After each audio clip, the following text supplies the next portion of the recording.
Apologies, folks. Here we go.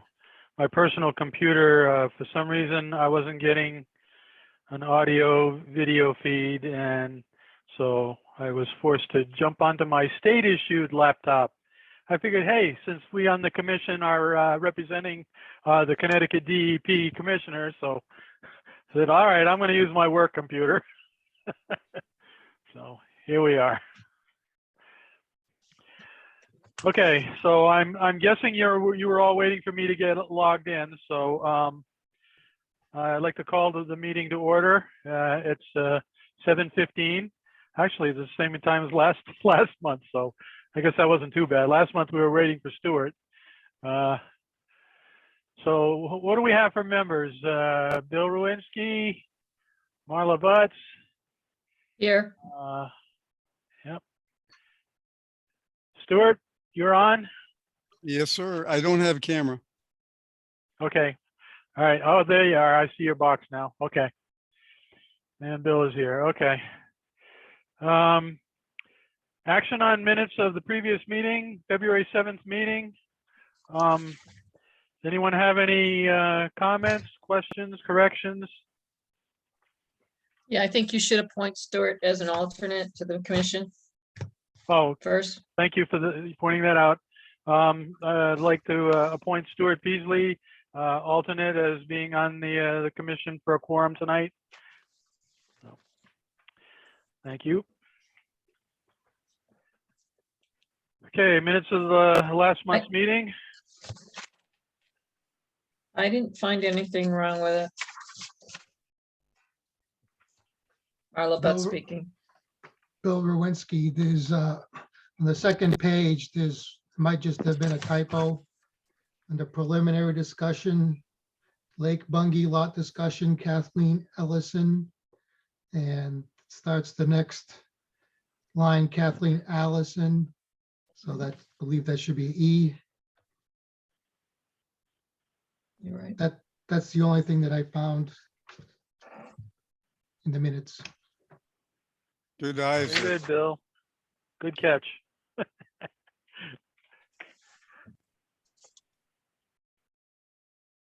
I move to accept the minutes of February 7th as noted with one typo, Scribner's note change. Second by Bill Rowinski. Thank you. Motion's been made by Marla Butt, seconded by Bill Rowinski, to accept the minutes of the meeting with the correction for Ellison. All those in favor signify by saying aye. Aye. Aye. Aye. Opposed, abstained, so moved. Okay. Preliminary discussion. Nothing on there, okay. Pending applications, Roman numeral 6, letter A. Application 11-21-11, James Bentley, 33 Marcy Road, expand pond, replace culvert pipe and concrete pipes and maintenance on stream. So what's the status on that? Did we receive a request for resubmittal on that, Ashley? He would do his application and he will reapply within 90 days once he gets the engineered site plan. And he'll come back with all the information you guys are looking for. Okay, great. And we did receive a letter on behalf of Kathy Ellison. I did send it out today. I just got it today. From a consulting engineer on the Lakeview Drive on this application. I'm not sure if you guys have had a chance to read it. Bill Rowinski, I looked at it. Was Ashley, was it posted on the Zoom documents or was it just in an email? Nope, it's in the Zoom documents. It's just a separate PDF. If you go into the main in the wetlands 3722 folder, it's at the bottom. It says Lake Bungee. Oh, got it. Okay.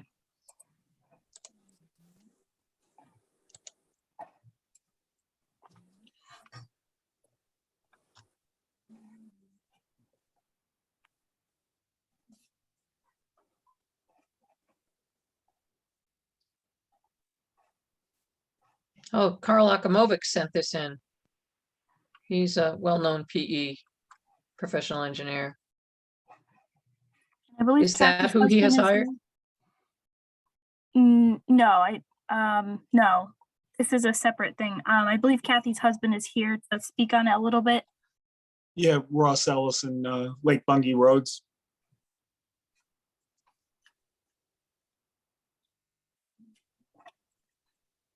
Are you ready? So for what me is to- Lake Bung? Yeah, we had Carl come out with to assess what it could mean for us, and it seems to be quite extensive if you look at the letter, and it's going to put quite a financial burden on us. I think it kind of puts us in a similar position that the town foreman was in when he was asked to look at it, that it's just, a giant mess for our part. We have two of the adjacent homeowners here also present. Larry Alpert and Daryl, I can't see his last name, but Weldon, excuse me. My wife was helping me with Daryl's name. They're here. I don't know if they have anything to say, but it's impacting their property also directly, including the roads. So, it just seems to be quite a big mess for us. The winter has been quite a bit of nuisance. Daryl has spent some personal time keeping the culvert clean, and I believe Larry's backyard is, absorbed some more water, quite a bit more water. And then according to the engineer, would be a rather big deal to correct what's been done. Ross, did he have, this is Larry Acarula, across the street, one of the homeowners in that area, along with Daryl, who's my neighbor. Did they say in the report what it entails? What kind of work? Are they talking about digging up the street, putting in larger pipes? What? He'd have to do an engineered thing for digging it up, larger pipes going through. Larry's house, for the board members that are familiar with it, is the log cabin that the drainage goes through to get to the Yeah. lake, just to put everybody in the right place. So no, it would be costly just to get that assessed. He'd said something about surveying the wetlands and how much water comes down through, and then sizing it and putting a big catch basin-ish thing across, but bigger than a catch basin. I don't know the exact words, but those were all just tentative ideas, that would have to be sized and everything to take care of it. He was concerned with the amount of water and, all that stuff that engineers would be concerned with. So I would assume it would be costly just to get the survey and never mind the work done, but to get the plot plan and all that sort of accomplished. Okay. Ashley, is it I'm sorry, Larry, I can give you a copy of what he has at the. Okay. Or a text message. Okay. I'll get it to you tomorrow. All right. Thanks. Yeah, you're welcome. Ashley, could you make sure that Mr. Bentley's engineer gets a copy of Karl Akamovic's letter? Yes. I believe it's Killingly Engineering. If you could forward it to them so they're Yep. aware of the situation. Thank you. This is Daryl Weldon. Can I say something too? Sure, Mark? go ahead. Yep. So I live directly across from where this pipe is draining out. And I have spent hours and hours trying to keep the water off the road. The last storm, I had contacted Ross because the water was actually breaching the road again.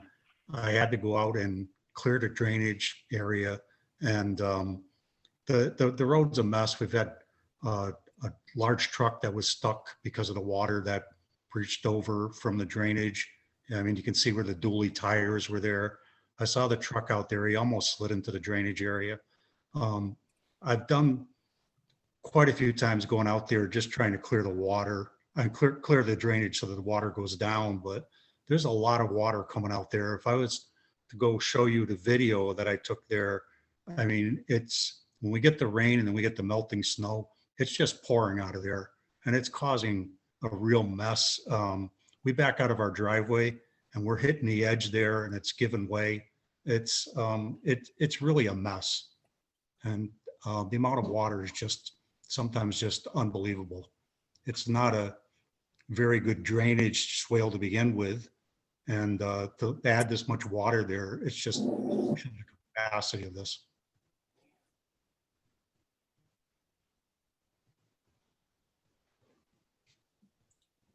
Yeah, I definitely concur with Daryl. It is a pretty big mess, but the bigger concern is there's a lot of water in that pond and it's not, well supported. And we had, one time, and granted, it was an all-time historic, 10 inches of rain in 24 hours, but it did breach the wall and it sent quite a lot of water our way. And it washed out, the entire bank. I mean, we had to get all that repaired. But, as far as the safety situation, I mean, nobody was around, so it didn't cause any kind of a safety thing. But long term, it could have some safety implications, as Daryl had indicated. That little swale, I mean, it's easy to go over on that because it is extremely soft and the road is somewhat narrow. And it's just, super muddy in that area. But again, we're dealing with, more or less historic the rainfall. So we might be talking worst case, scenario for this situation. But it's a situation nonetheless. So, but we'll work with you in any way to put our heads together to try and work through it.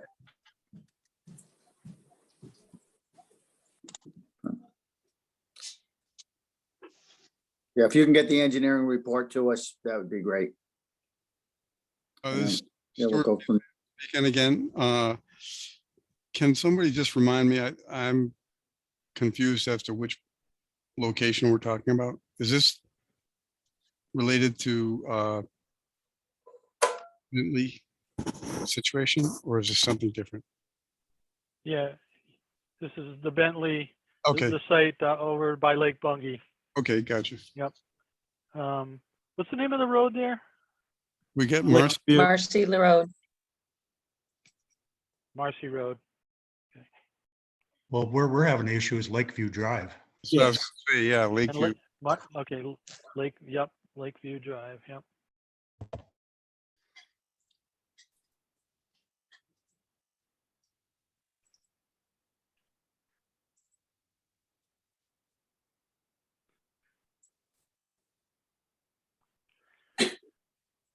So, One question I have. as I mentioned, go ahead.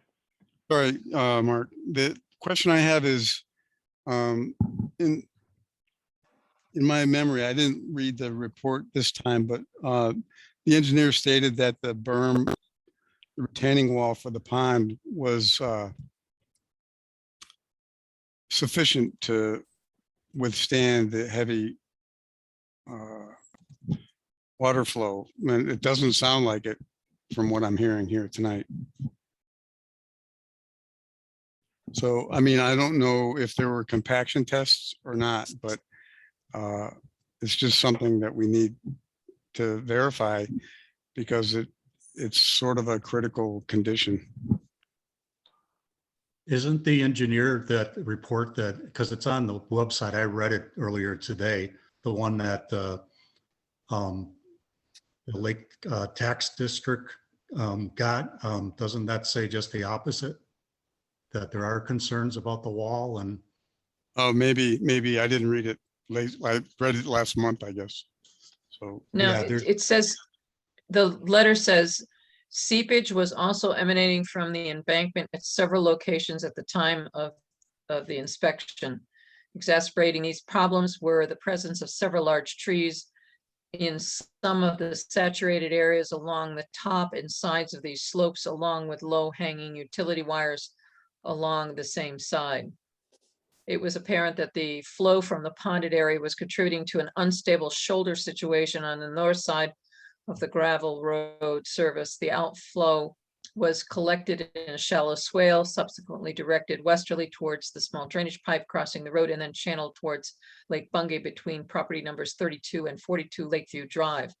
Just prior to the crossing, it was evident that a layer of sediment was also obstructing the flow entrance to the pipe crossing, but some of it was coming from the road and some from the adjacent property to the north.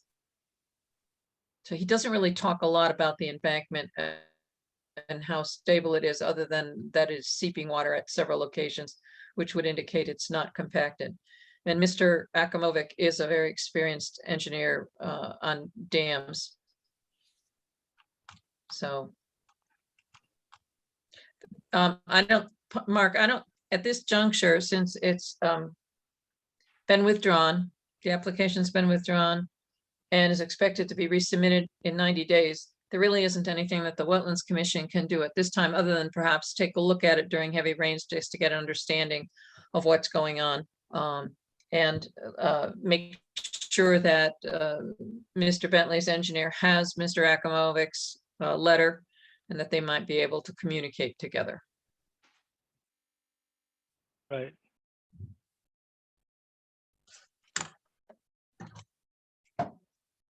Okay, I have one Good. question of Ashley. Ashley, did your withdrawal come in writing or in an email, or was it verbal? In an email. It's attached in the James Bentley folder. Okay, fine. Thank you. You're welcome. Can I ask another question? Sure, go ahead. I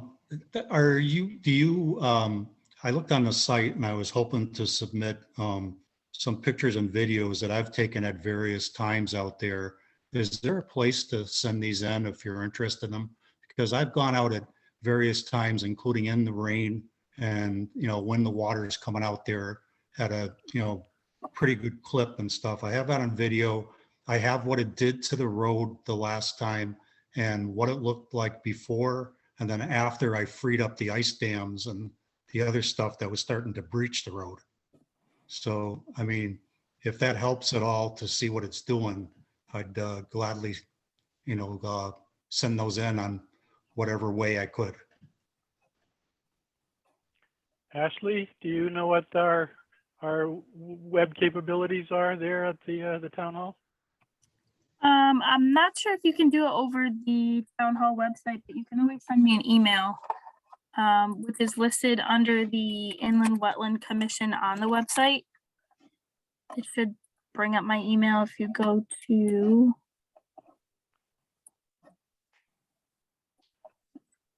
Inland Wetlands and Watercourse Agency, and if you scroll down to the bottom, it says Ashley Stevens, and it'll connect you to my email.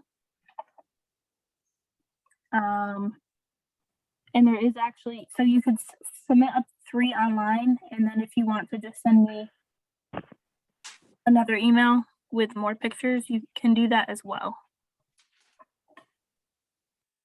I mean, if it's just as easy, I can put it on something and drop it off at the town hall. That's fine too. Okay.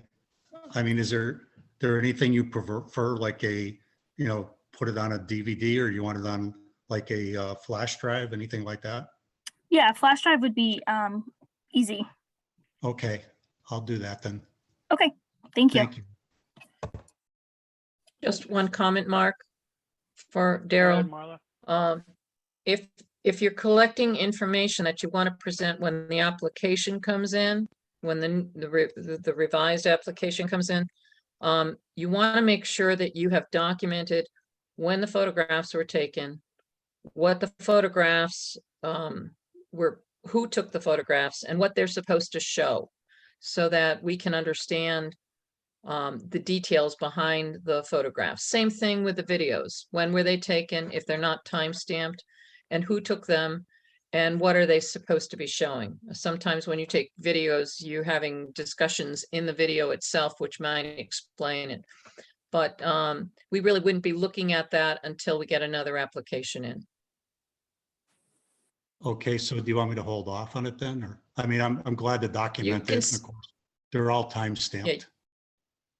Yeah, you can send it into Ashley. Just remember though, when the application comes in, you may have to resubmit it or ask her to submit them into the agency's record at that time, because we won't see it until then. Okay. She can No, look at it. Okay. All right, thank you.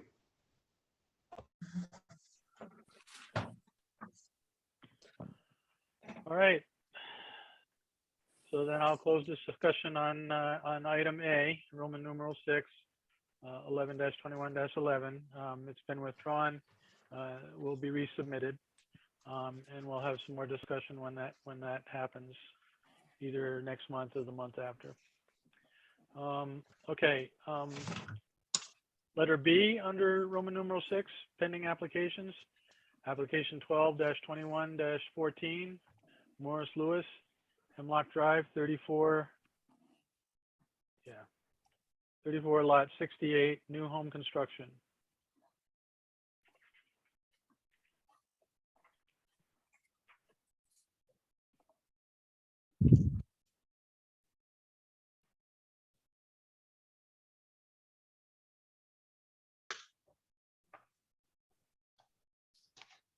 So do we have any discussion on that? Let's see, that was submitted last meeting, right?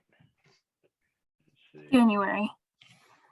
You guys had tabled it. I think Marlo wanted to look at it further after the last meeting.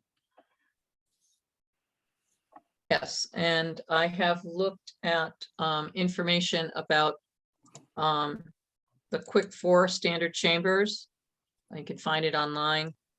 And the one that is proposed in the application, which is the standard, which is, I believe, only a foot high, and it's about 36 inches wide. It's basically a plastic pipe with holes in it, half of a pipe, and it sits on the ground, and it's a dry well, a small dry well. So whether or not how it will work will be questionable, because obviously the water table's high in that area because it's so close to the wetlands. But short of, I can't think of anything else that could work at that location, short of a no build option. And Ashley, have you received any comments from any of the people in the neighborhood regarding this application? No, So nobody seems to be concerned about it. I haven't gotten anything now. Marla, Stuart Peasley here. Where's that pipe located that you're talking about? The perforated? It's in the rear of the property. Okay. If you look at the site plans that he sent to us. Yeah. That we accepted back in last month, I think it was. Mhm. Anyways, it has a reference to, hold on, I'm getting it out of my plans. I have them in here. The plans that were dated, review comments 1/12/22. And that's where it shows up. And it's located, let's see, what's the scale on this map? Which equals 10 feet. It's located within 10 feet of the wetlands edge. Okay. So there's not much difference. You know, we know that the wetlands would have a water table that's at or near the surface, at least during part of the year. So it might have standing water in it during some times. And he shows, looks to be 3 units. He says install 12 quick 4 standard chambers, but the diagram makes it look like there's 3 next to one another, but there's no other options. This is a very poor lot. It's very small. And it's part of it, a good part of it is wetlands in the rear. And the house is, if I recall correctly, I don't see what the house size is, but it seems like they're trying to maximize the development on a very tiny lot. It's potentially fraught with problems, but Ashley, do you have the health department's approval for the septic design? And the well? Let me double check. So the septic then is within 75 feet of the well. Uh, Is that I correct? believe so. No, Oh, I no, sorry. believe so. It's. No, the proposed well is right next to the wetlands, almost right next to the wetlands edge to South. the south, yeah, of the house. And the septic's in the front by the street. Okay. But I wouldn't feel comfortable approving this without health department's approval. So we should have at least an approval of the design. Not an approval to construct, but an approval of the design. Just wondering if we have that yet. I'm not seeing it in my files, but the applicant's representative, Mark Reynolds, is here, and maybe he can update us on that. Yeah, if it would please the commission, I'd like to talk to a few of the points. First being the health department approval. Can everyone hear me? Yes. Yes. Yes.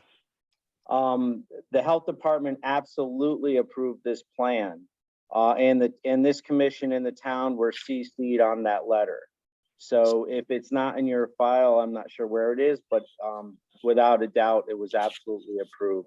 The septic system is more than 75 feet away from the well. It's a requirement of the health code. The well and the septic system as depicted on the plan meet the state health code 100% without exception. With regard to the plan for infiltration of stormwater from impervious areas on the proposed site, I do appreciate the comment with regard to wetlands and the levels of groundwater that we can expect on the site especially during wet seasons. That's why you'll note that the infiltration units, which I'll note are typical of stormwater infiltration practices at residential levels, you'll notice that they're placed in areas of fill on the site, and none of them are placed at an elevation below the existing grade. So what you have is a void space surrounded by crushed stone that's intended to encourage infiltration into the soil that's below it, and in this case, placed infill such that the potential for that is maximum. It is a tight site, but I think it was Commissioner Butt's suggestion that we try to do something with stormwater, and that's kind of how we arrived at the plan with the infiltrators in the two sections. You'll notice one section takes water from the roof of the house, and the other one takes water from the driveway section. So we're doing the work to minimize impacts to properties in the area. And I've also provided a stormwater management report and calculations to demonstrate that we're not increasing runoff to neighboring properties. Again, that was another thing the commission requested, and that's been in your possession for a couple months now. I'd be happy to answer any other questions you have about this site. I think the house itself is very consistent with houses in the neighborhood. If you look to the left or you look to the right, you'll see, especially to the right of the house, there's a house of very similar construction, which is actually set back. I think you can see it in the corner of the plan, which is actually set back even closer to the wetlands than this proposed house is.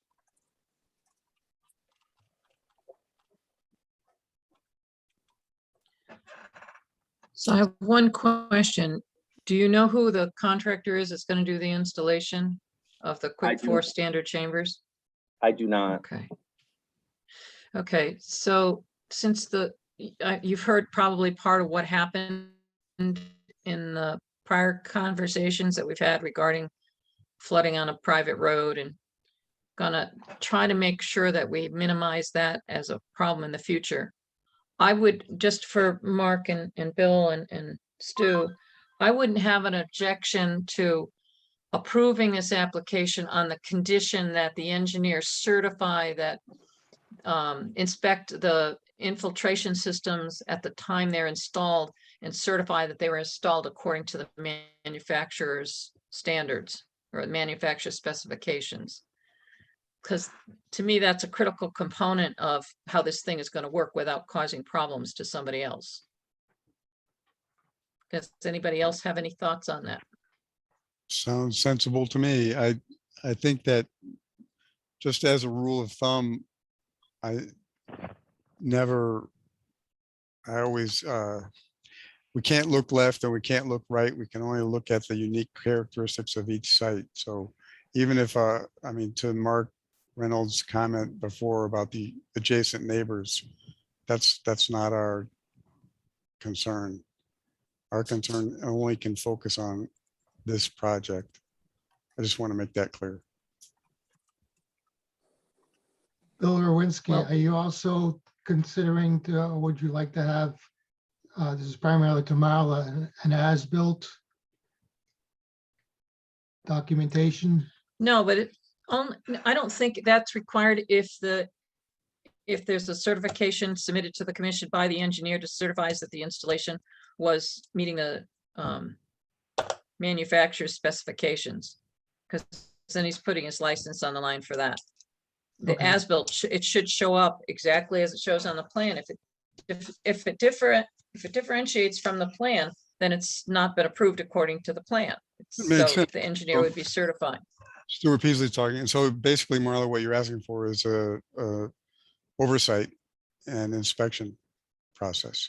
Yes. So when it's being installed, the engineer looks at it, verifies that it's installed according to the manufacturer's specifications. And therefore, if it fails at a later time, then we know that that wasn't the right device for that location. It wasn't because it was installed incorrectly. Because this is I- such a tight site.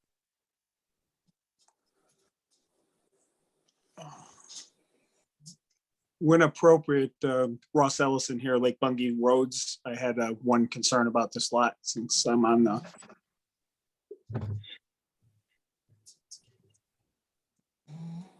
Is it Yeah, appropriate? go ahead. Okay, thank you. I think there's a road drainage pipe that comes out right on the corner of that. Is this all take that into account? No, the Um, plan does not. This only takes into account the roof and the driveway, the roof runoff. Whatever is It- flowing from the street will continue to flow from the street.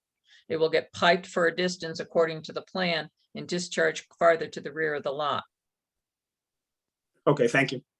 What we're trying to stop is any increases in runoff that might show up from new impervious surfaces.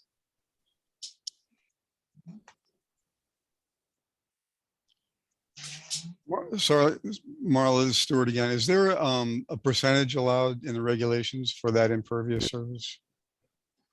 No, Okay. not in the wetlands regulations, and Woodstock is not an MS4 town.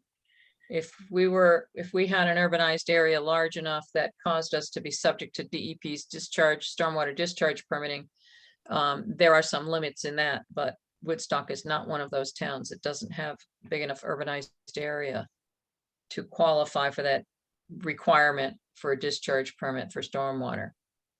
So Okay. the answer is no.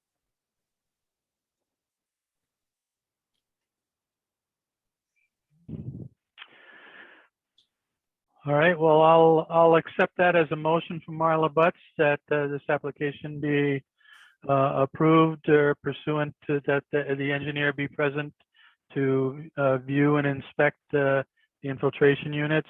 And do I have any additional language to that, Marla? Or does anyone want to second that? Yeah, let me state the motion then. I move to approve application 1221-14, Morris Lewis Hemlock Drive, 34 lot 68 for new home. As shown on plans entitled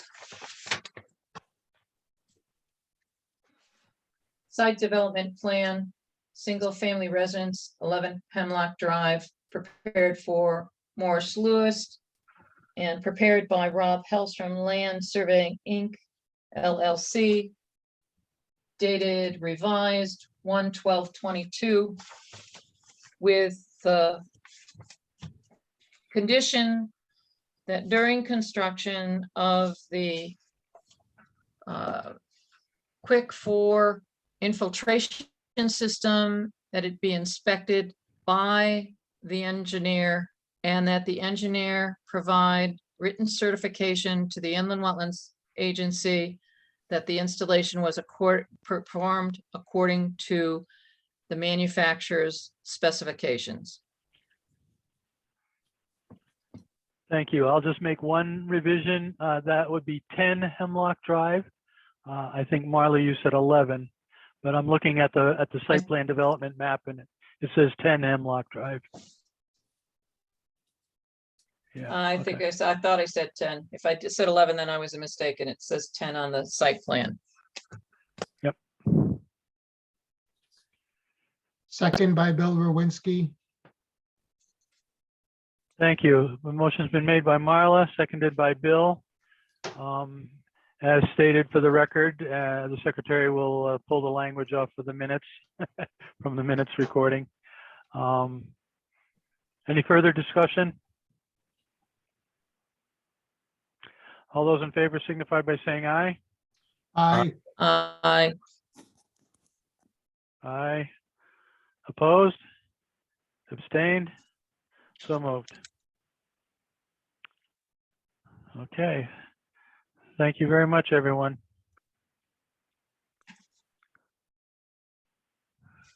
Okay. We'll go on to letter C under pending applications. Application 01-22-04, George and Carolyn Luby, 534 Senexit Road, clean existing farm pond. Okay. Do we have the Lubies with us tonight? Yeah. Yep, All right. you do. And Hi, you have, guys. Hey. All I right, believe let Mr. me. Chiappi's also in the meeting as well. yes. Their contractor is on as well. They sent in some pictures. So whenever you guys are ready, I can share my screen so they can discuss further. Yeah, I'm ready. All right.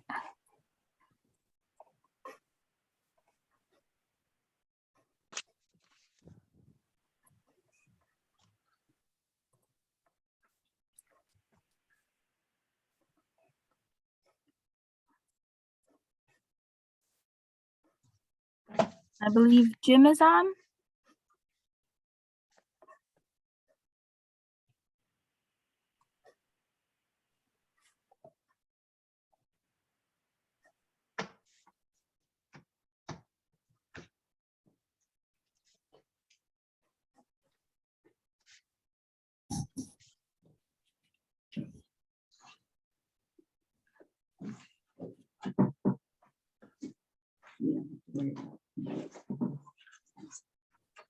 So is someone on mute? Are we waiting for someone to speak? I didn't know if we were thinking Jimmy was going to jump in here, but while he's getting arranged, I'll just tell you that these photos were, are recently taken in the last week or so. And what we're looking at here is we're looking at standing at the waterfall on the pond, looking back across at the culvert on Senexit Road, and you can just see the degree to which the pond is filled in. There's a water, if you stand here right here and watch, the water is just coursing along either outside edge of the pond towards the waterfall, and pretty much the center is pretty much stagnated at the present time. And this would be standing at Senexit Road looking, and you can see now we'd be looking at those waters going around on the right-hand side of the pond over towards the waterfalls. And this would be standing back on the right at the falls, looking along the upper embankment of the pond, and you can see water makes its way right along the edge there as well. And we can see the water going onto the fall. And Oh, boy. Is this one standing straight up, sideways? I don't know. Rotate it. Hang on. Yeah, I think we gotta rotate it. I'm standing in my head. Okay. All right, yeah, and what, yeah, there's another, just another of the edge of the pond, and you can see the water. And now that one's upside down for sure. Trees are growing. Yeah, this one won't Yeah, rotate. Yeah, okay, that's fine. I mean, once again, you're just looking at the edge of the pond right along the dam kind of, and the water on the edge there. And then this area here would be the area that we would propose to stockpile the dredging from the pond. This is up above, up around the corner, and this is where the gravel had been taken out many years ago. And that would be just an ideal place to put it. And just once again, looking towards the road, looking from the road. Yeah. And more of the same. Yeah. You can see how the center is built up with so much growth now. Nothing flows in the center. These are the same. All right. Yeah, more of the same. Yep. Perfect. All right, we'll go back to the first ones in case they want to see more. Yeah, there you are, back to the beginning. What Hello, is Stuart, this is what, 2 or 3 feet deep? Well, that pond back in 1971, we could wade out across it and be up to our chins in water. And now you'd probably just be above your ankle in the middle there. All right.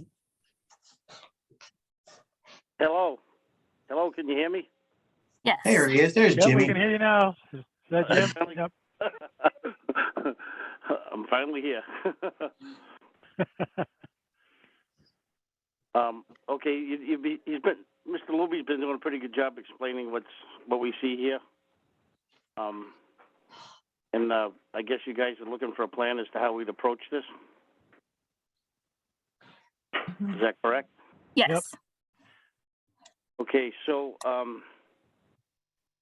if the picture we're looking at now, you see the water coming under the road through that culvert, and there's kind of a natural channel on the right-hand side along that bank. So what we propose to do is kind of deepen that channel and divert all the water to run along that bank. And then if you look at the picture that shows the spillway, which is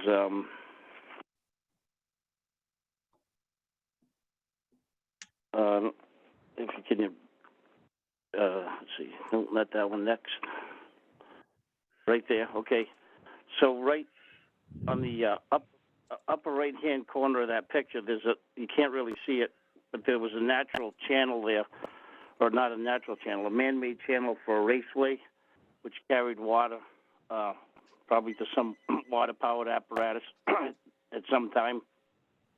So what we propose to do is divert the water and install a little riprap in that channel, install a floating turbidity stream where the water will run, which would be pretty narrow, and then just let the water open the side of that dike up a little bit and just let the water naturally bypass the pond area, and we can do that. We can reach that from the land up above it, and just set it up like that, and then let the sediment in the pond dry as much as it will, and and try to do this in a low flow time.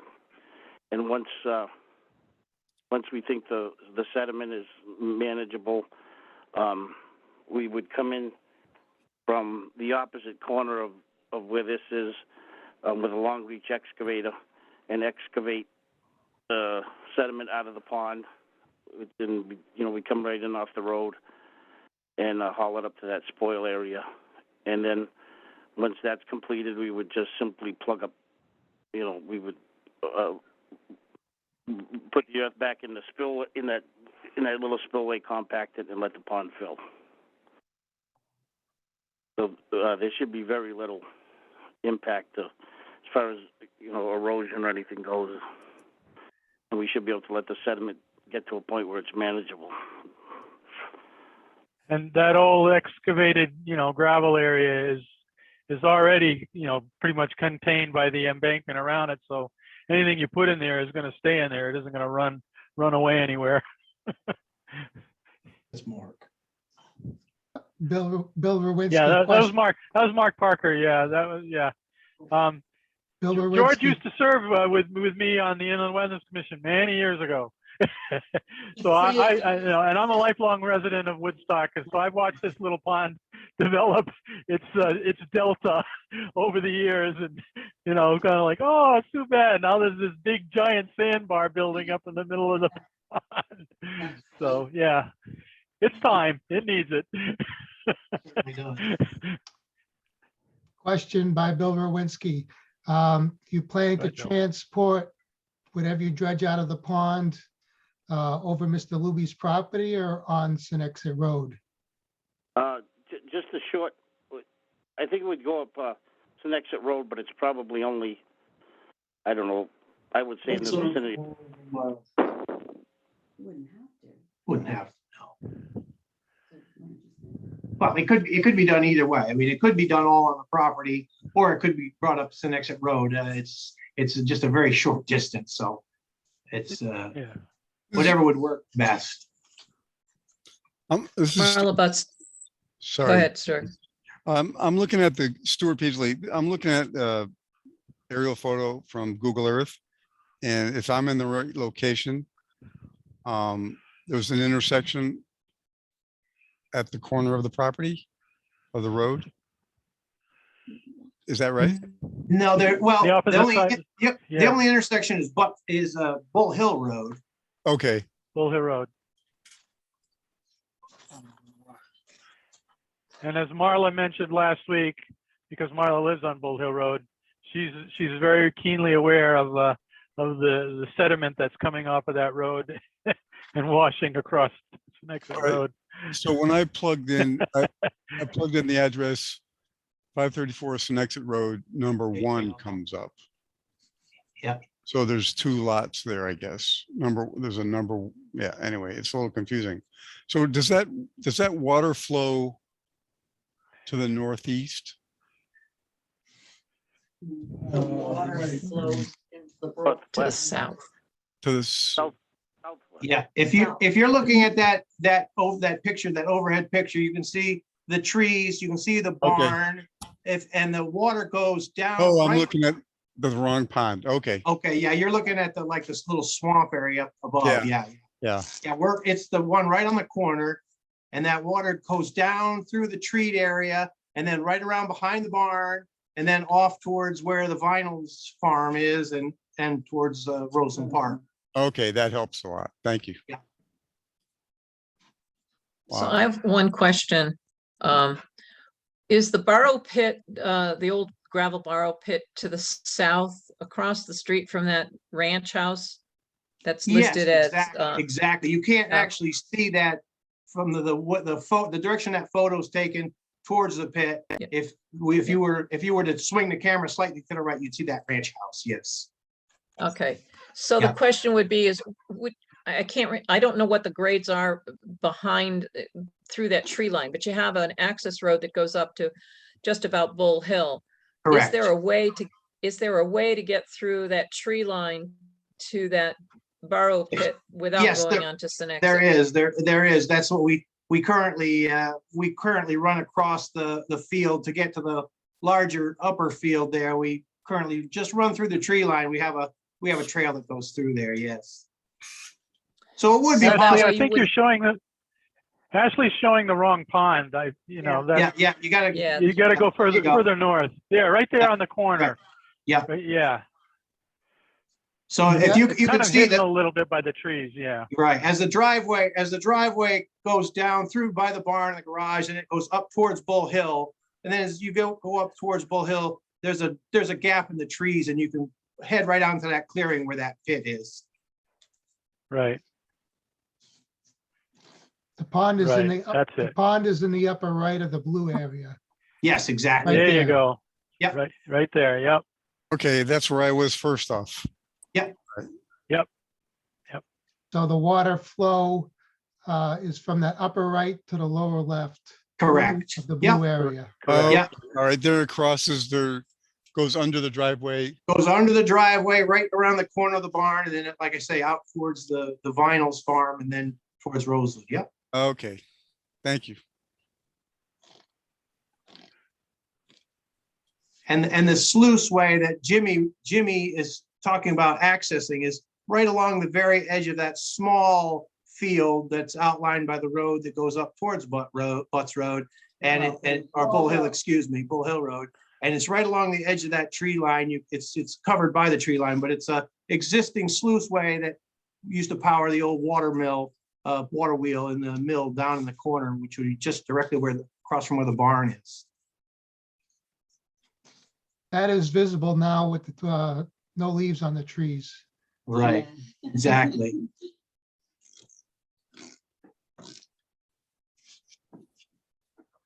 Is it possible for you to be able to draw a diagram for what you just described? Yeah, yes, it is. Yeah. Because that would be helpful, only so that I'm making sure that I understand what you're saying verbally. I'm much more visual than I am verbal, so that would help me to understand. And I think that's very doable, the fact that you've got the sluiceway there.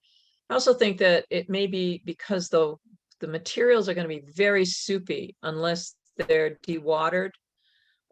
So have you thought about perhaps putting in a pumping sump inside the sediment area that you're going to be cleaning and pump out? It'd be fun. No, because in the summertime, that stream almost dries up. And that way if you pump it out and pump it into the stream, when it's clean water and dewater the sediment that you want to remove, to some extent, it will be less slop going around unless you have a watertight truck. Do you have a watertight truck? Well, we have To fairly watertight, transport? but our intent is to divert the water long enough that hopefully it dries out and gets stable enough to handle, just by keeping the water out of it, and lowering, and, Yeah. We'll excavate that channel along the edge. We'll get it as deep as we can so that, it'll put quite a bit of that sediment high and dry. I mean, that sediment looks, appearances are deceiving. It looks like it's on a like sandy or gravelly side. So hopefully it would drain, pretty well. But Well, yes, Dr. Luby, Dr. Luby made a comment because I thought it was all coming from Bull Hill Road. But about 6 or so years ago, the dam on Johnson's Pond was repaired by Mr. Cohen. And Dr. Luby made some comment about or his son made some comment about a lot of sediment came down when he opened up the low level outlet structure, the gate valve on that dam to do some dam repairs, and the materials that would have come through then would have been very mucky soils by comparison, or should have been. And those would have then subsequently have gotten buried by the sand and dirt that's coming down off of Bull Hill Road. So the appearance might look like it's sand, all sand, but you could have a layer of quite unconsolidated material that got dumped in there when Mr. Cohen repaired his dam on that 20-acre pond that he owned. And that's located to the north and east of this. You can't see it on the aerial. Could be right. I mean, we're going to have to we have to get it manageable before we put it on trucks. So, I mean, we can, we might have to do what you said. I mean, we can pump if we have to, but typically we can, we can keep the water pretty clean if we don't have to pump. I mean, we definitely, try to avoid pumping. Understand. When I talk about a pumping sump, I'm not talking about pumping the water that's sitting on the surface. If you go to the 2002 Connecticut Guidelines for Soil Erosion and Sediment Control, there are, and that's online, DEP has it online, you can look at it, download it there. There is a measure in there called pumping sump, and it's used where it's installed and stone is put in and put a perforated pipe down. So what's getting pumped out is clean water and you don't have to retreat it. right, If we you're call- pumping from this, Yeah, excuse me, we call that a Kelly well. You know, we typically put like a 12-inch Okay. perforated and put a submersible pump in it. The drawback to Mhm. that is if the soil is as impervious as it very well could be if it washed down from that other area. I mean, that's only Mhm. going to water a small mm, Um, mm, section of it, you know. yep, But I mean, you know, Yeah. when we work there, we're going to just have to, you know, we'll have a plan, and then we'll have to do what's sensible when we're working. I mean, that's usually how we handle those things. We do quite a bit of that kind of work, and you know, sometimes we have to keep things manageable. if you could just submit a drawing that, that describes this first, this second, this third, so that when we if we grant an approval to do this as a maintenance and as a use permitted as of right or a non-regulated use, we would have some documentation as to what the procedure would be to be done on that pond. And you still got plenty of time to develop that up, because we're nowhere near low flow times. And that's going to be at least 5 months off. No, that's you're right, and you know that makes sense to me. I mean, we'll get something for you, and maybe we'll take a few better pictures or whatever of that channel and such. Well, you can see that channel right from the street. I mean, I've driven by it so many times, and the only question I also had was, are there weir boards in the dam? No, there are none. It's just There it's are a none. concrete structure. It's a concrete structure. There's no wards. Okay. No. Okay. And there's no low-level outlet structure that would allow for dewatering it otherwise? No, there's never been anything like that put in. Yeah. I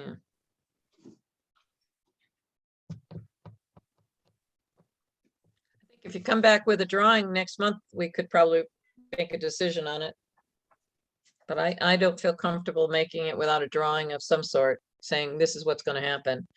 Because we have Rosen Lake downstream, and it has a lot of nutrient problems, has a lot of problems with algal blooms, and we don't want this pond dredging to be blamed for any conditions that might show up in Roseland Lake.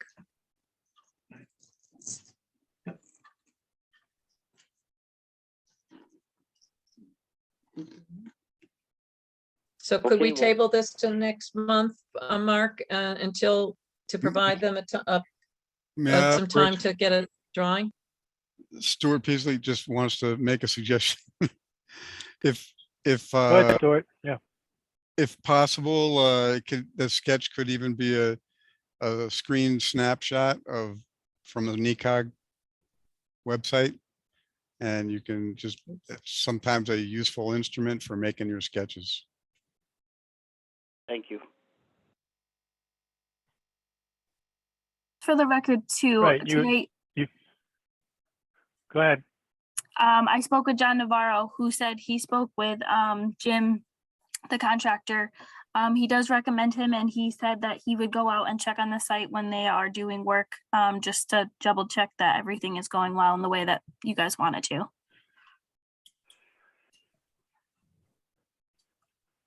Don't Right. worry, I'll see it every time I drove out of my driveway to go down by Woodstock Farms.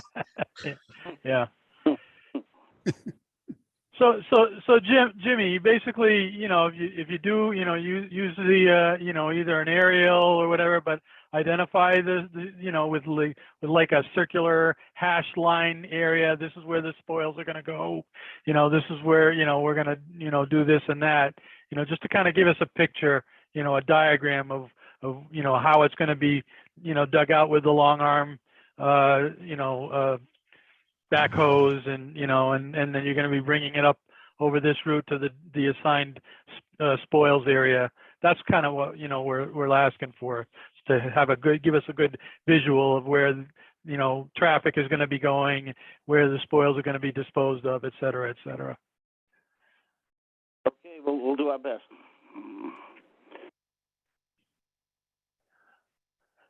Okay, any other requests for more information from any of the members?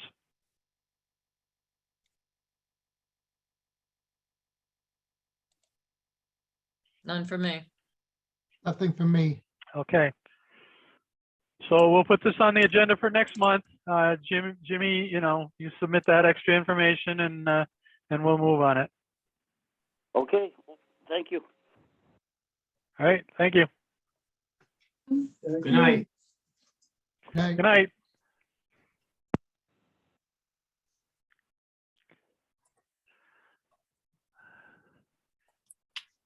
Okay. New applications. We have letter A, application 02-22-07, Francis and Lucy Jolie, Indian Spring Road, new home construction. Okay. Do we have anyone representing the Jolies? Or do we have? It doesn't Let's look see. like it. I'm not sure why. Okay. Is there a street address? Besides just Indian Spring? There's a map block and lot number. Okay.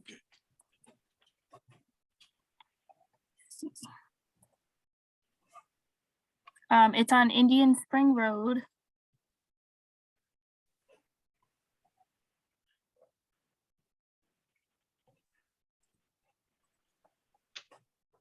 And then, I don't know if you guys need the map block and lot number, but it is on the application, or I can give it to you. No problem. I'm just gonna look on Google Earth. Bill Verwinski, I have some comments, and that is, it appears there's erroneous information on these maps. If you look at the large print of the site plan, it says Bungie Lake at the top. I believe that should be Witches Woods Lake.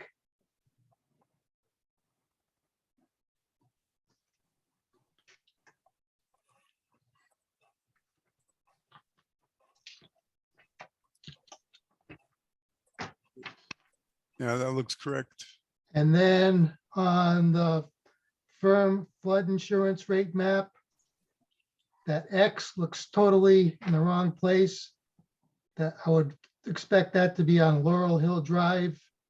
The site that I believe they're talking about is more down to the lower left where it says Zone A. And that should say, which is Woods Lake also in that portion.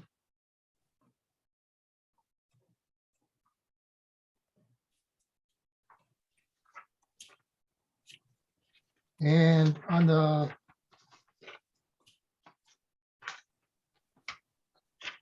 it's a soil map. Let's track where I had that. It'd be nice to have a locus on the soil map.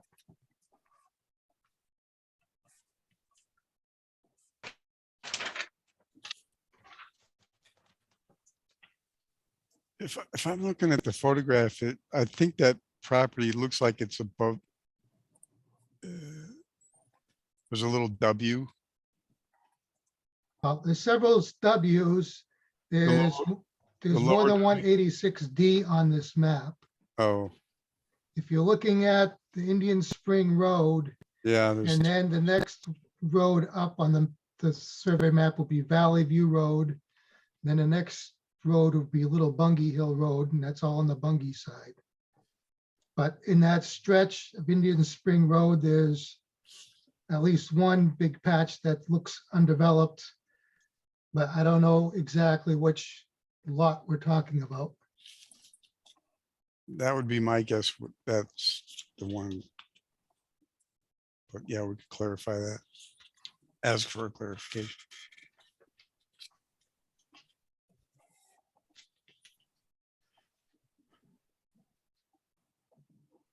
Looking at the location map on the drawing.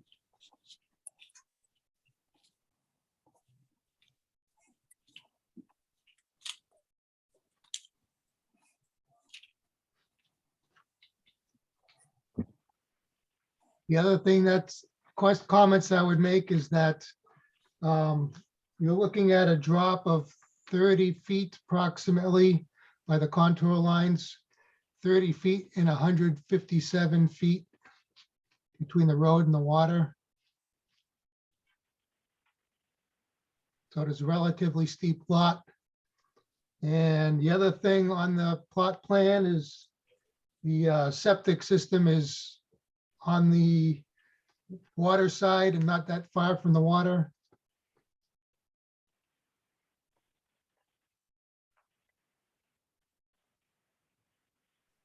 Yeah, it's actually almost, it's over 30 feet, but differential.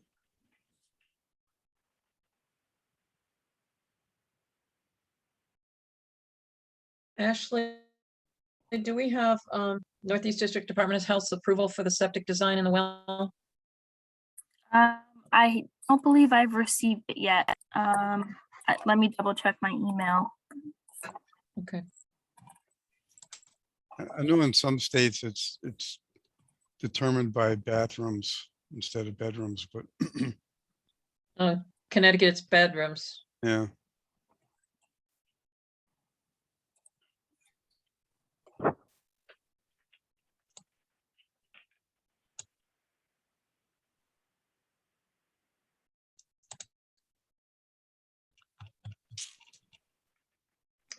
Are we just, well, this looks like a wetlands agent approval application, but because of all the concerns, I think it should be an individual permit application. Yes, it doesn't look like I have health approval yet. I don't know if they've even applied, but yeah, that is why I brought it to you, just concerns with a lot and how close it is to the water and everything. Yeah, I would rather have this go through a full application.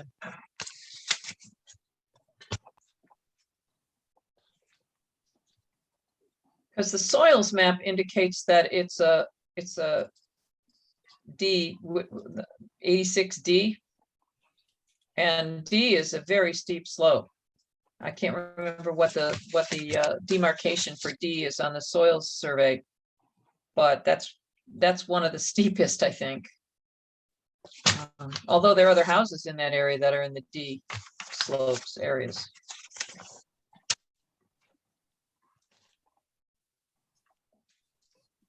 And this is Killing Engineering is the applicant's engineer, looks like. Yes? Yes. Yes. Yeah. I think we need an explanation from the engineer for the next meeting, if they can attend to explain the application.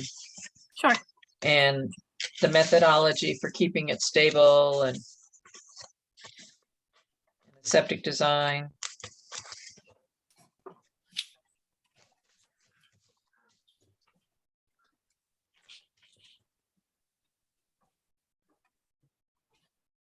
So there.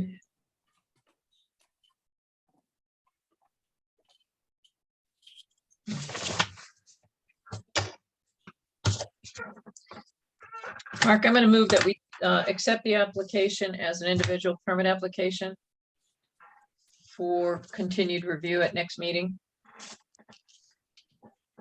Yep. Second And do by we need Bill any Nowinski. additional, and any additional information needed or Correction of the maps. correction of the map? Yep. Which is Woods Lake as opposed to Lake Bungie. Yep. Well, there's more than one map that need clarification. And identification for the exact site location. Right. And then information from the Northeast District Department of Health regarding its position on the design of the septic system.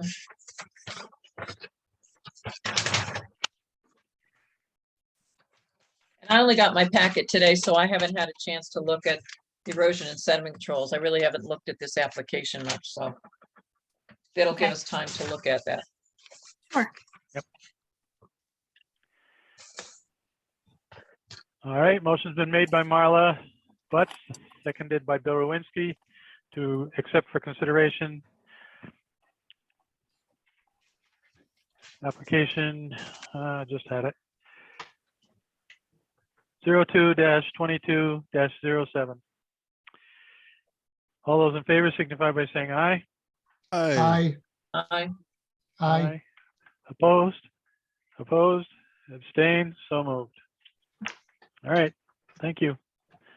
Next one. Okay. I gotta find my agenda again.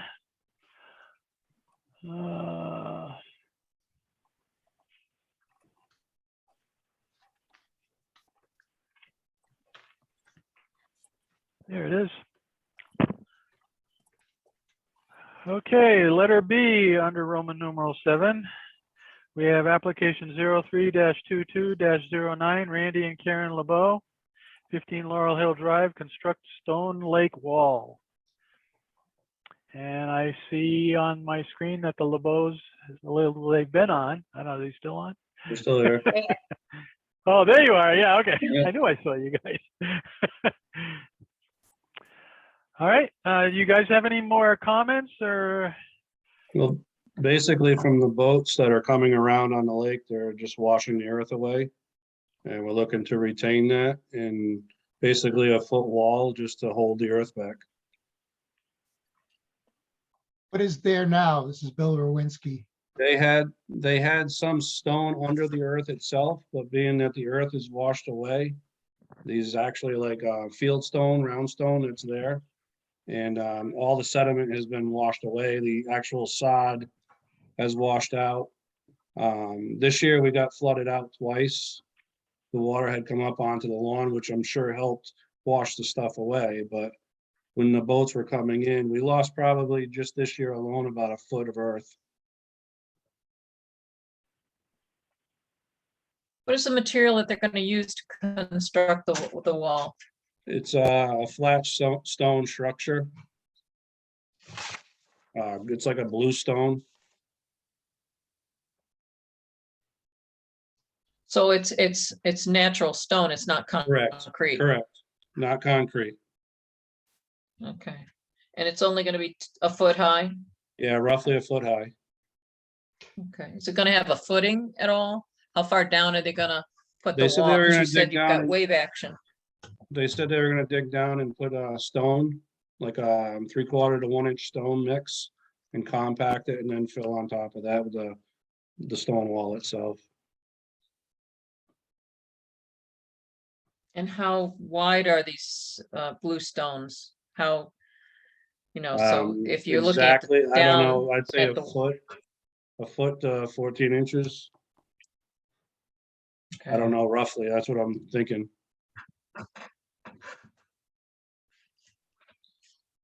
So the overall wall height would be how much? The height 12 would be inches, no it more, says on, yeah, no more than 12 inches to a foot. Above grade, but what about below grade? But I don't know about that. I know they're doing like a 3/4 stone base. And the 3/4 stone base would be how deep? I think he said up to 6 inches deep. So my question would be if this is going to function as any kind of retaining wall.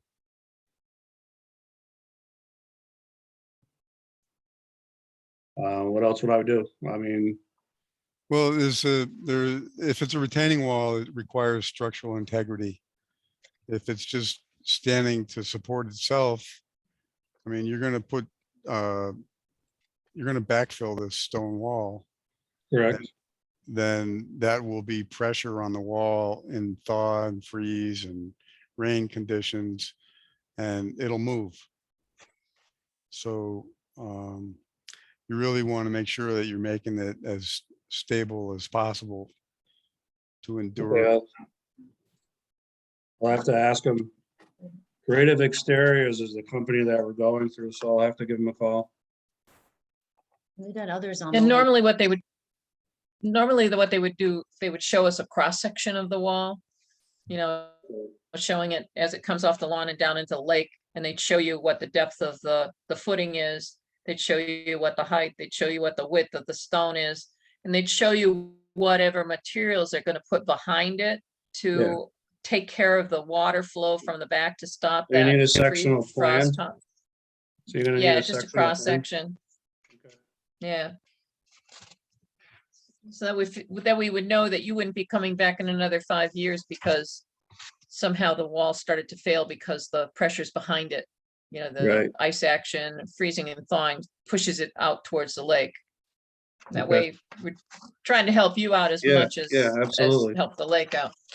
Yeah. So, Yeah, just to give us a diagram, Randy, you know, because from you verbally telling us, I'm envisioning, you know, this is going to be, you know, about a 1 foot high stone wall above water level, you know, but right down at the current edge of the lake, you just want to prevent any further wave action from eating away. Correct. You know, you're not planning on building up, you know, more elevation behind that wall, which would require, as Stuart pointed out, would require you to, you know, put some footings going into the embankment to hold that stone wall in place. But if you're not going to be really putting much, you know, fill behind it, you know, then show us that in a diagram, how much you're planning on putting behind it, and showing us how wide it is and how deep down it goes underneath the water level, you know, and just so that we can see, okay, this is just basically stopping the waves on the lake, you know, which don't Yeah. usually get any higher than a foot high. Correct. You know, we're not talking the ocean here. Right. Basically, you want this thing to last 25, 30 years anyway. Correct. Right. Okay. You guys see the proposal from the landscape construction company in your packets? What was the name of it? all I got Creative was this. Exteriors. Yeah, All I I just got wanted, was, yeah. that doesn't have any details on the actual construction. It's pretty vague. Yeah. No, I know. I just It says wanted to make lake- sure that you guys saw it. Yeah. I didn't see it. What was the name of it? Creative Exteriors. I don't know if you can see this, Stuart. No, yeah, I didn't get that. On On the the back back. of the application. Oh, You know, get it done. Should also be in the Zoom documents, isn't it, okay. Ashley?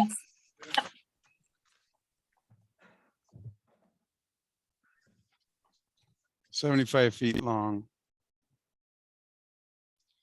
So we should be just accepting this application now anyways, since it's actually Right. work in the water. So I would move to accept application 03-22-09, Randy and Karen LeBeau for 15 Laurelwood Drive to construct a Stone Lake wall with a request for additional information regarding providing a cross-section of the wall itself with details to show the details of the wall's construction.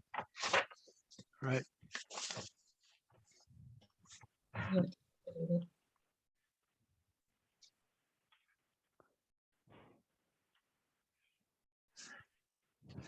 Motion's been made by Marla Butts. Do I hear a second? I'll second the motion, Stuart Peasley. Seconded by Stuart Peasley to accept for consideration. Application 0, yeah, I just had it. Here we go, 03-22-09. All those in favor signify by saying aye. Aye, Aye. aye. Aye. Aye.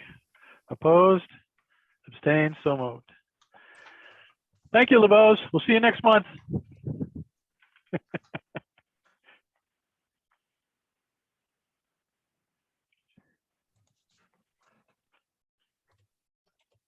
Okay. I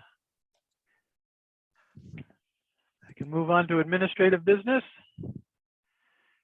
Review and revise the Inland Wetlands and Watercourse Agency forms and the bylaws. Okay. So those applications that we received are, we're supposed to amend them and make suggestions for revisions. Yeah, I So- got a couple of comments. The sheet that Ashley, that you sent in, that's green. I don't know if it shows up as green, this Yeah. one, which I guess is the base one. I was looking at that and it has in there, under number, just after number 6. It says the undersigned applicant hereby consents to the necessary and proper inspections of the above mentioned property by the agents of the Inland Wetlands and Watercourses Agency at reasonable times, both before and after, yada, yada, yada. But the applicant may not be the owner. The applicant cannot grant access to private property. So ideally, there should be 2 sets of signatures. One by the owner granting the permission to enter onto the property, and then another by the applicant that they swear that the information supplied is complete and accurate to the best of his or her knowledge.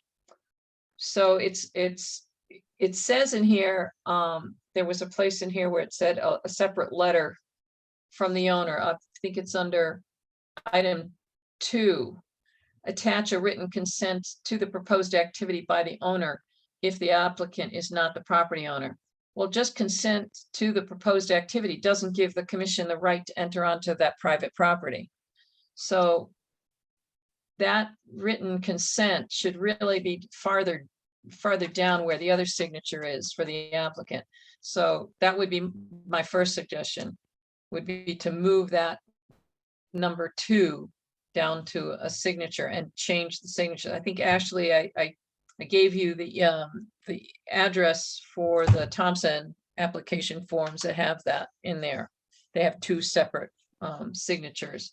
The only thing I don't like about the forms that I've used over in Thompson, as well as these, is they don't ask you to print the applicant and the owner's name. So when you get applications that come in, you can't read the signatures. You don't know who's signing.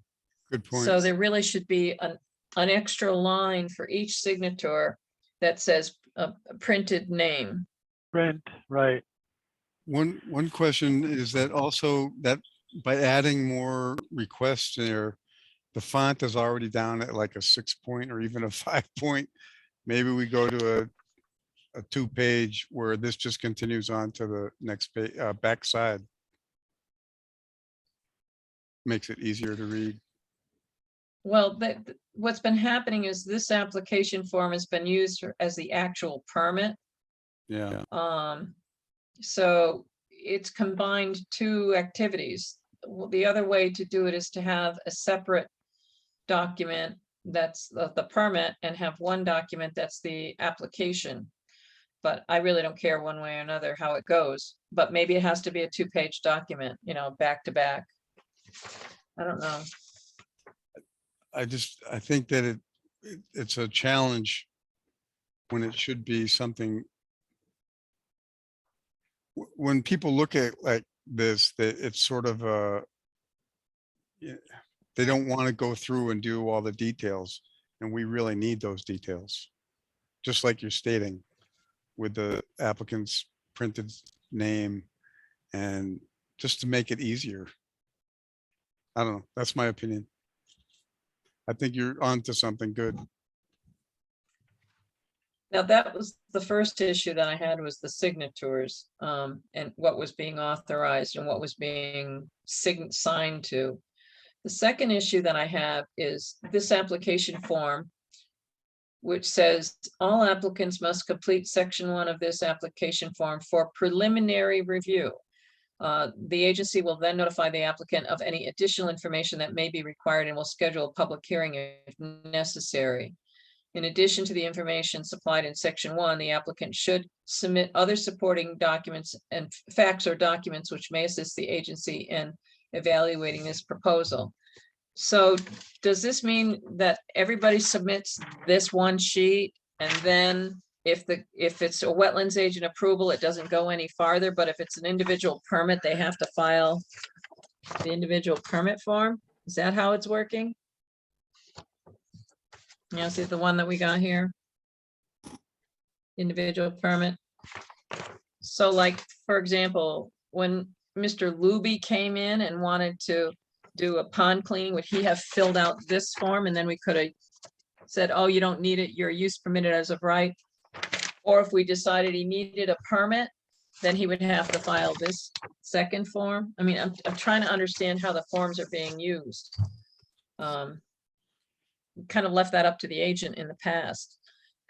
We didn't Well, I pick the I think that's a really important question because right now we've diagrammatically expressed or illustrated that the two forms represent long and short form. So what's the difference? The long form is requiring much more detailed information than the short form, and yet the short form is covering the same thing, basically determined by upland review, correct? Yes, so since the agent is the one who typically does the wetlands agent, it doesn't necessarily need to have all that detail. It's been determined that it's just work in the upland review area. It's not actual work in wetlands. But that we can decide if Ashley feels uncomfortable about an application, she can bring it to the commission to decide, okay, do they need actually come through as an individual permit? And if they need to come through as an individual permit, then they have to file the big form for the, application for permit. So like the couple that was just on, the one who wanted to build the wall, should they have filled out the application for a permit? Or did they just need to fill out that short form? Mark, how have you guys done? How do you think it's been done? I mean, I've seen it done both ways. I never really quite understood it. I have to admit, I never really realized this. Oh, it's a good point, and I think it really needs Yeah, attention. The thing that I think would also in other jurisdictions that I've worked, the way they handle it might be useful to hear about, but it's a suggestion that you know, if it's a minor alteration or if it's a change in use or something even more depends on the extent of the scope of work that's being applied, but they will go with 3 levels of their application. Whereas a minor application would be like this green form and be very, very diagrammatic and simple. And then the next one might require more information. And then the third would definitely require professional level of application with drawings and like that. So, I mean, in our case, we might just make that designation like, well, you don't have to have engineer's drawings for the simple retaining wall at the lake edge. But if that were supporting something, if that were supporting a dock, then you're talking about structural stability. And yes, you do need a licensed engineer because you're talking about something that's going to support people walking on it. So there's got to be safety considerations. So all of those things really would be determined by the early application preliminary review by the wetlands agent that would say, oh, okay, you go into this kind of application. No, we've got to come before the board or the agency and really look at this and see which way to go. So I think that might help in classifying these applications. In my experience, that's what I have to do. Well, I think as far as the application for a permit, the long form, I think that should be required for any time anybody's going to do actual work in wetlands or water courses, because that has a lot more detail as far as, where you are you in a public water supply watershed? A lot of different certifications that are required. Are you within 500 feet of a municipal boundary, et cetera, et cetera. That's for actual work in wetlands. So I think anybody who wants to do actual work in wetlands, whether they're building a driveway with a cross culvert or whether, should probably be submitting the long form anyways. There you go. And then anybody who's just doing work in the upland review area or think they might qualify for a use permitted as of right or non-regulated use could use the green form. And then if Ashley felt uncomfortable about she's receiving, she could ask the commission to have it converted to an individual permit application and require that all that additional information be included. So when, Kind of like with the house. agreed, I agree. Go ahead.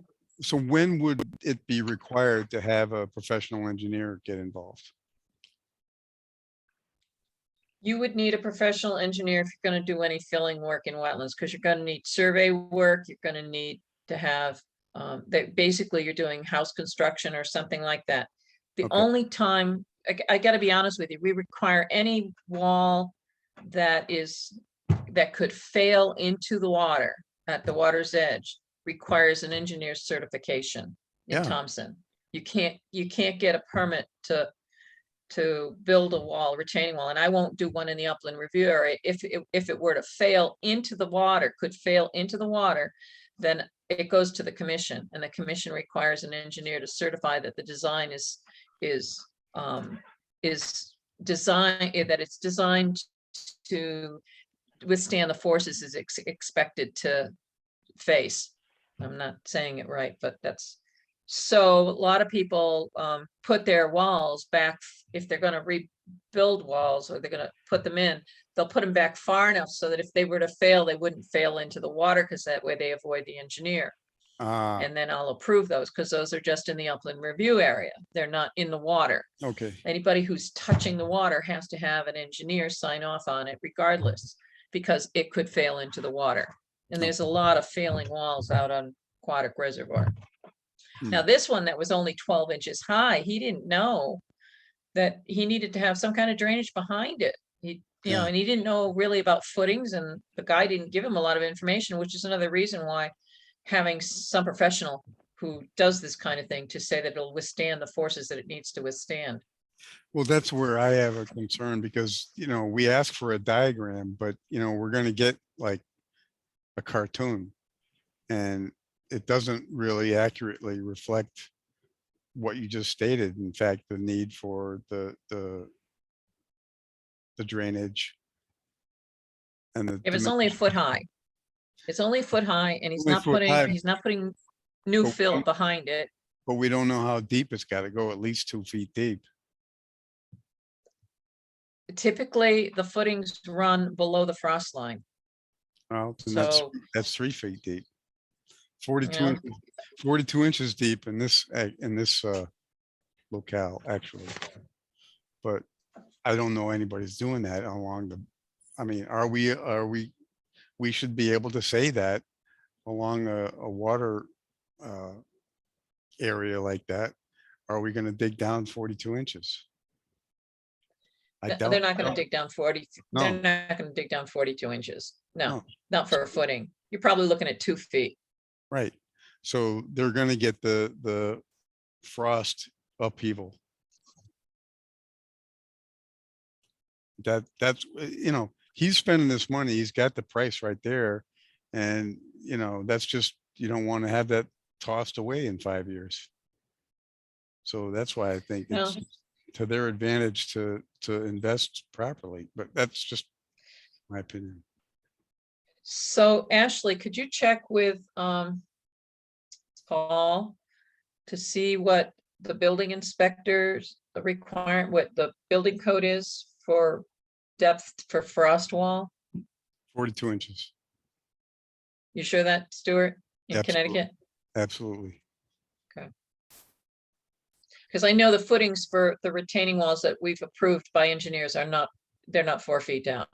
Yeah. They're usually about 2 feet or 18 inches. No, for it, the depth has to be dependent on the frost, and that's 42 inches region. Mhm. But in this case of the waterfront, and they're using some sort of a crushed stone or pea stone type of base, it's a little bit of float having that kind of a base. It would have to be something particularly large rock to dislodge everything, and everything's gonna move a little bit anyways with that type of a Mhm. base. Yeah, but you're still talking about the structural requirements to withstand that movement. And, you know, like I say, if it's just going to support itself, that's fine. But, you know, maybe somebody comes in a little bit later and says, "Oh, I want to put a dock here," or who knows what. It just, you know, it's, So why don't we check, Ashley, I just found out that they have a civil engineer now working for Eastern Connecticut Conservation District. And I don't know if Woodstock has been giving any donations to the Eastern Connecticut Conservation District. But if perhaps ask Jean Pillow or reach out to somebody at Eastern Connecticut, if they could find out from the engineer that they now have on part-time employment, if he could give us some advice on what should be for wall construction at water's edge.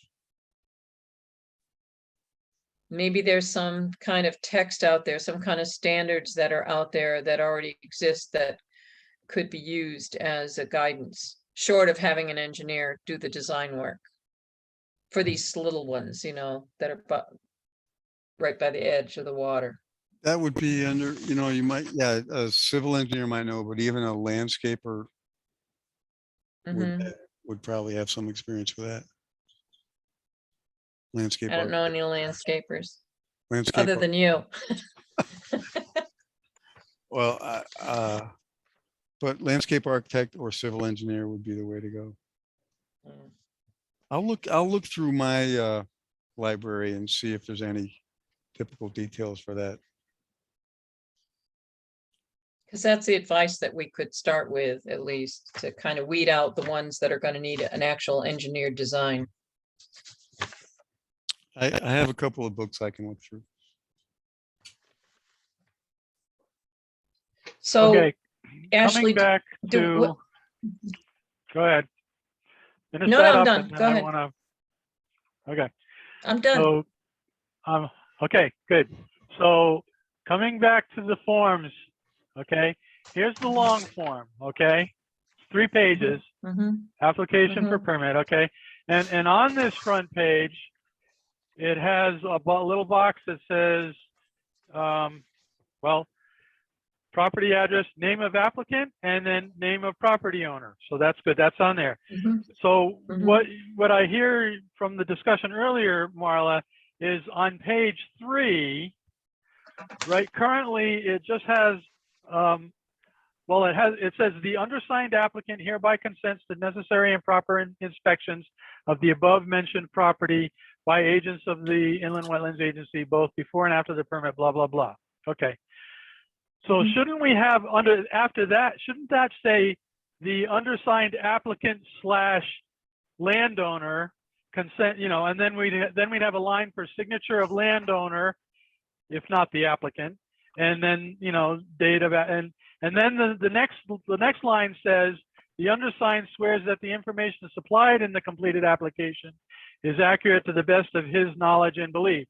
Then that's where we would have the signature of the applicant, you know, because the applicant, as you pointed out before, might not be the landowner. So we would modify this particular form to have both a landowner sign off and an applicant sign off. Does that sound good to everybody? One other thing I could add to that is if the applicant is not an owner, the applicant is either an engineer or a contractor, correct? Is that what you're Yep. saying? Nope, could be, nope, it could be somebody who's got an option to buy the property. Okay, Right. Yeah. but then so what we want, the purpose of this is accountability. And so what we would like to have is that not just, if it's if it's not the owner, we have to know how to maintain that accountability. So Stuart, these permits, they don't run with the land.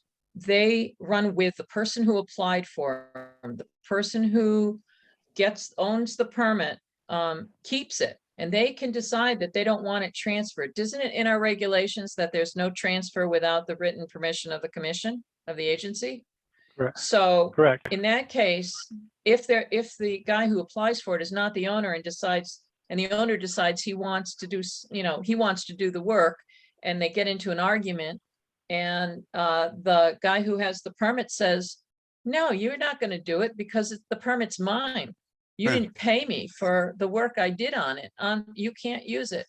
They That's could, the permittee could then come to the Inland Wetlands Agency and say, I want my permit ripped up. I don't want it. I want it discontinued, or I want to abandon it, and say that he didn't want the owner of the property to be able to use it because the owner didn't sign the statement that the information was correct and honest. And transfers of permits usually have a statement signed by the prospective permittee that says they've read and understood all the application and how it was obtained. I actually have a form online in Thompson that has the language for that.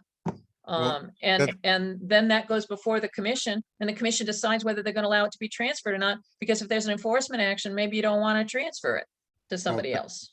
That's where accountability is such a critical issue, because I've been through exactly these kind of situations in making buildings, and it gets very, very difficult. And whatever you can do in the application process to avoid that, I strenuously recommend, and that would include having that double signature, because if there is a payment dispute or any other kind of disagreement, the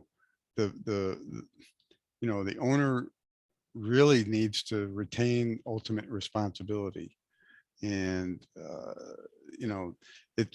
this permit can be used as leverage unnecessarily, and it shouldn't be an instrument of that kind of activity.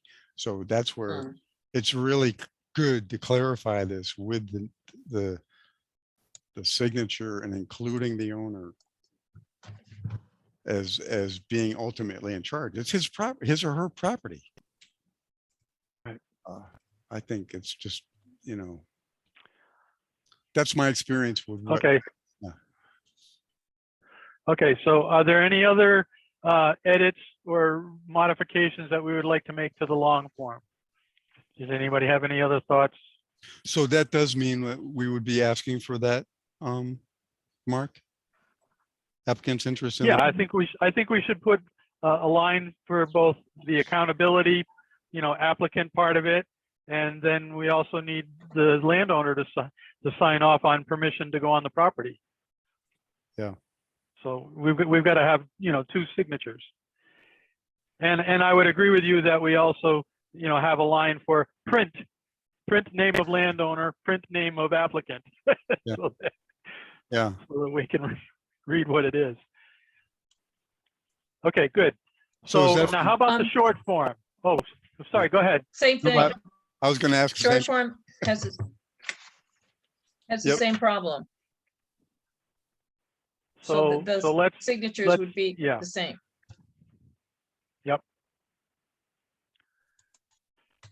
So Ashley, if you could work on modifying those two forms, and then we'll bring it to our next month's meeting, and we can make final revisions, edits, and vote on it. Does that sound like a plan? Yep. Okay, good. Okay, now the bylaws. Do we have any revisions to the bylaws that we should be making? I noticed You want to discuss that at next month's actually- meeting, because it is getting late. No. Actually, I looked at the bylaws. I mean, the only part that I was concerned about was how the agenda is written up. because Ashley's got a new section in there called preliminary discussion, which we did not have in the original bylaws. The ones that were adopted last year. Where is it? Where is it? I just, okay, it's under section. Wait a minute, it's in here. It's under 9, Page order 4, of order of business. business. Yep. Yeah. So that's supposed to be what the agenda is, the normal standards that we decided upon, but they can be changed. Nothing says it has to be the same.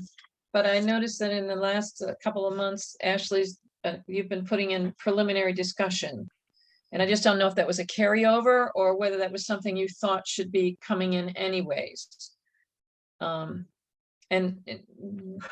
Mostly it's been people who've wanted to find out about, can I do this? Can I do that? And they should really go after the people of applications pending. If we're going to have people come in for preliminary discussions, people who actually have paid their fees and monies, they should get first shot.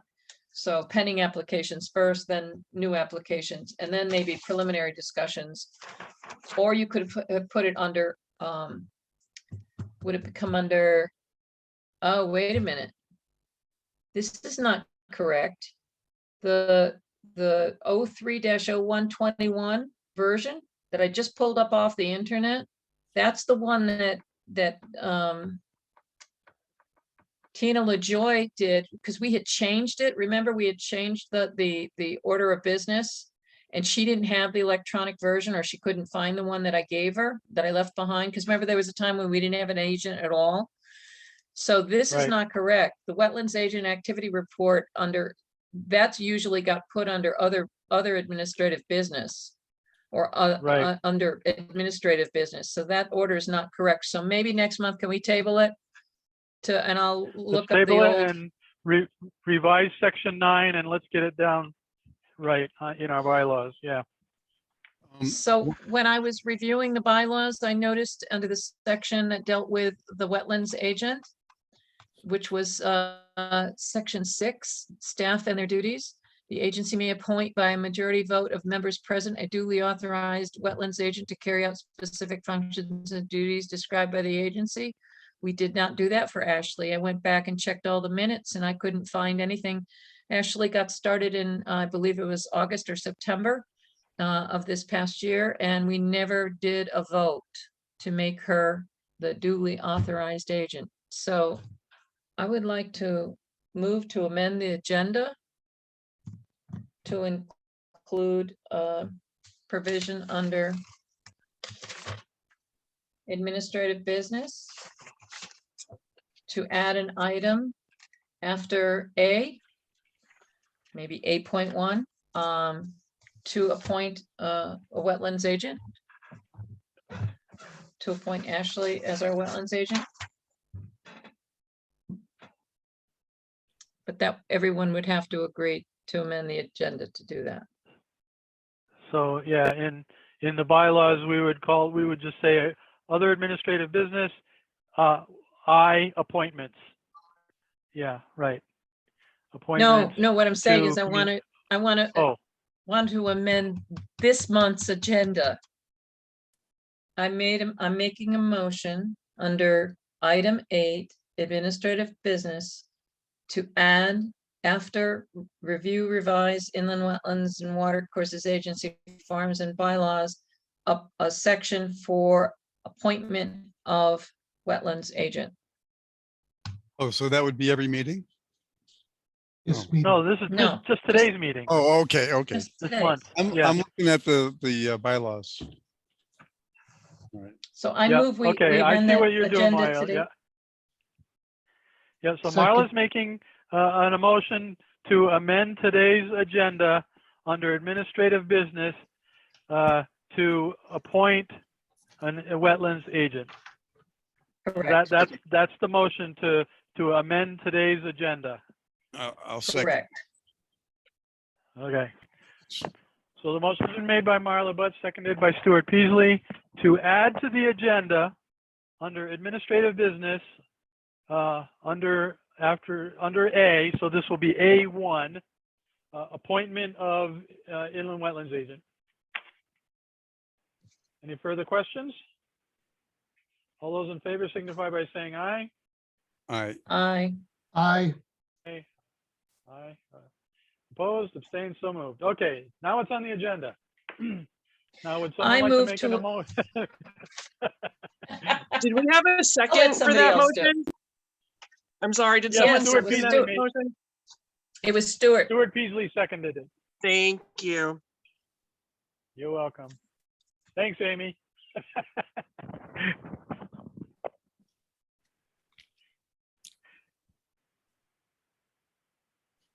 Go ahead, Marla. I move to appoint Ashley Stevens as the Woodstock Inland Wetlands and Watercourses Agency duly authorized wetlands agent. Second by Bill Rowinski.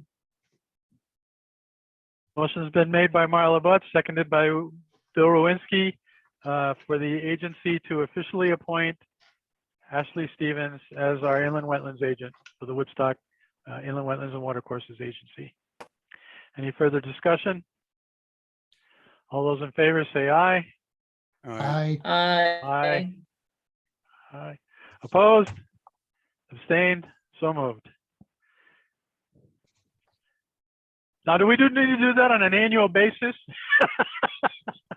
No, No, no, okay. but just, what happens if something happens to Ashley and she can't perform her Right. duties and somebody else has to perform those duties, whether it's a commission member like you, Mark could be appointed to act as a duly authorized agent, or I could, or Bill could, or Stuart could, in her absence. And then you would have to go through a vote to do that. Because when I broke my leg in Thompson, they had to appoint somebody else to act in my place while I was gone. And that motion was just while in my absence, that person could act as the agent. So once I returned, then that they lost that authority. Okay.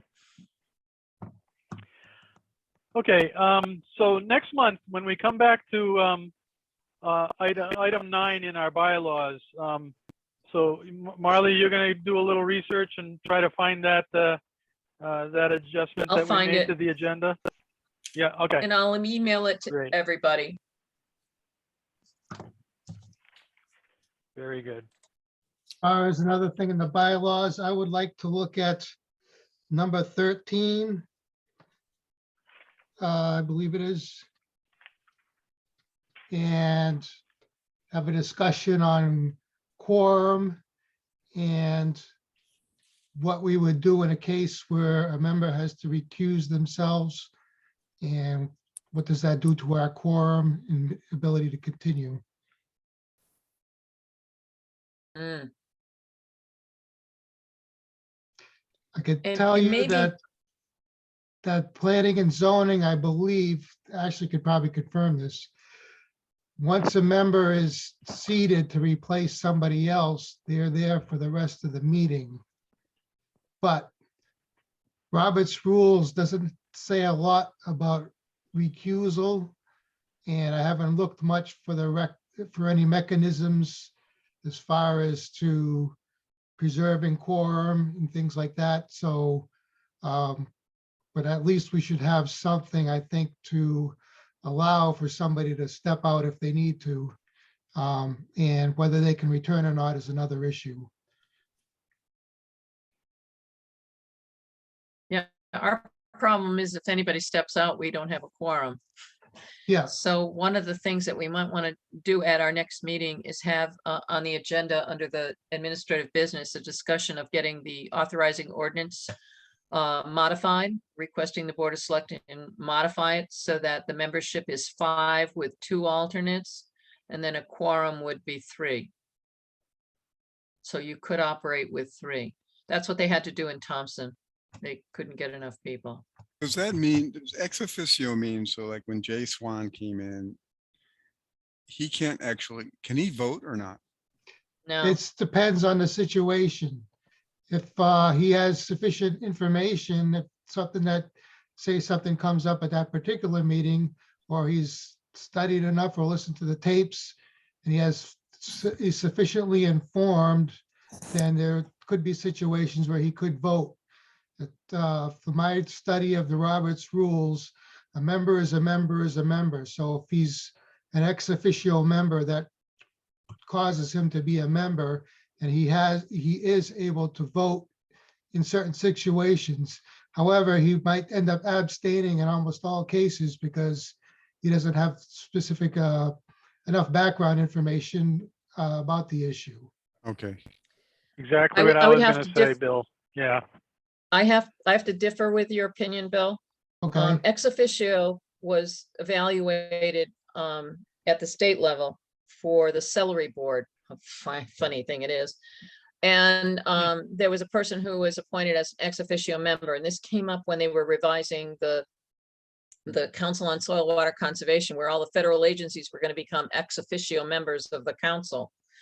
And come to find out, ex officio just means by virtue of office. It doesn't mean Yes. you have voting rights. According to the Attorney General's office, there was a written opinion back regarding the celery board that ex officio did not mean voting. It just meant you were there to attend by virtue of your office. So that might be something we might want to have reviewed by legal counsel to see whether or not, that applies at the municipal level, because just because it applies at the state level doesn't necessarily mean it applies at the municipal. Mm. I don't know. It's questionable. Okay, I wasn't aware of that potentially legal precedent. Yeah, if you look at, I don't know, I think if you look at Black's Law Dictionary, they've got one in Thompson. I'll take a look and see if they've got a definition for ex officio. But I think it just means by virtue of your office. It doesn't mean that Yeah, you I would have agree full with that. rights as a member.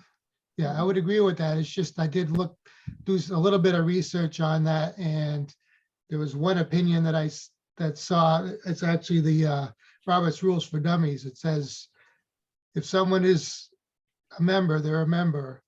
They have full rights as the member, whether they're ex officio or not.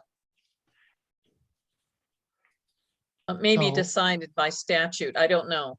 Yeah. So, and that would trump Robert's rules.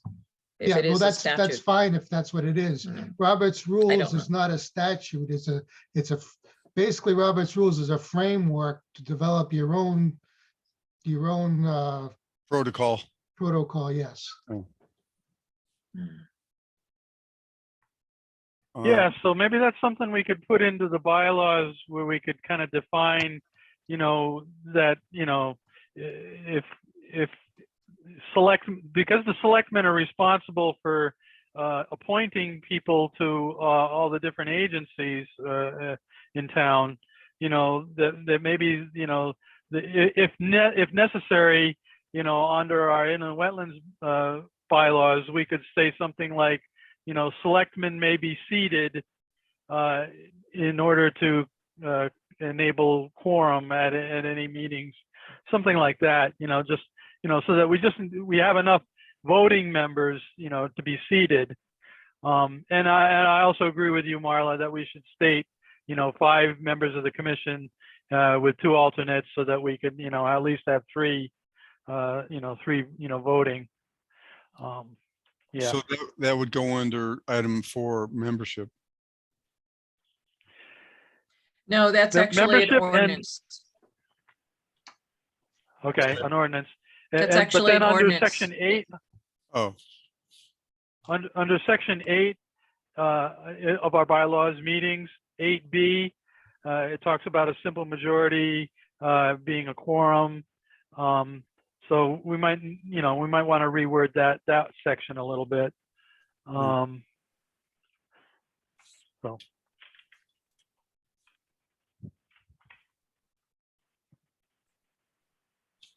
I think you have to wait until the ordinance would get changed before you change the bylaws on that Okay. aspect. Because that's got to go to a town meeting. And that's got to get through the Board of Selectmen, because they're the ones who set up Right. whether or not it's going to go to a town meeting. But we should be, maybe next meeting, we could have it on the agenda as an item for discussion for the language to go, because I think that's an easy modification of the existing ordinance. So I could try to come up with some language for a revised ordinance to present to the Board of Selectmen Sounds good. by the commission. Okay. Yeah. Okay. Any, are we all set on forms and bylaws stuff? Okay. Well, Go ahead, Stuart. so the application discussion will be continuing or? Mhm. Okay. Mhm. All right. Yeah, I'd like more time to review them and think about possibilities. Okay. Okay, item B under administrative business, correspondence of Lake Bungay. What was that? All three of those are treatments of the lakes. They came in. Oh, right, okay. The pesticide So you would put it on application your for the lake. agenda.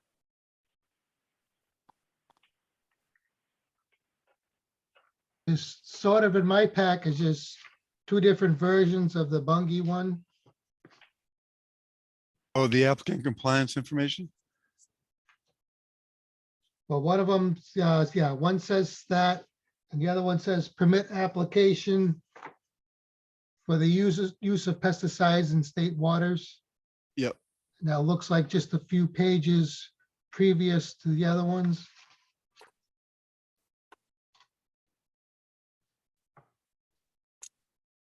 But anyways, it's basically the same thing.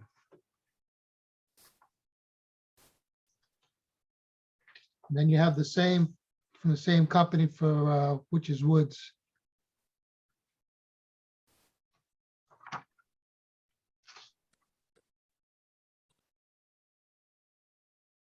Oh, I may have got that wrong.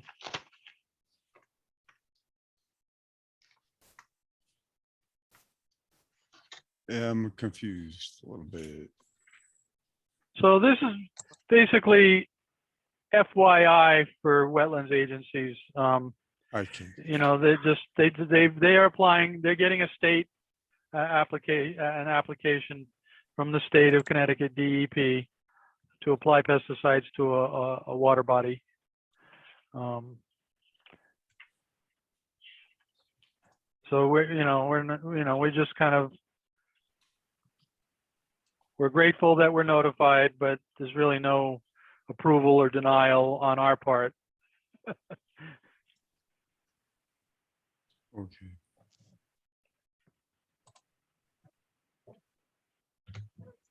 So that's what the B, C, and D items are.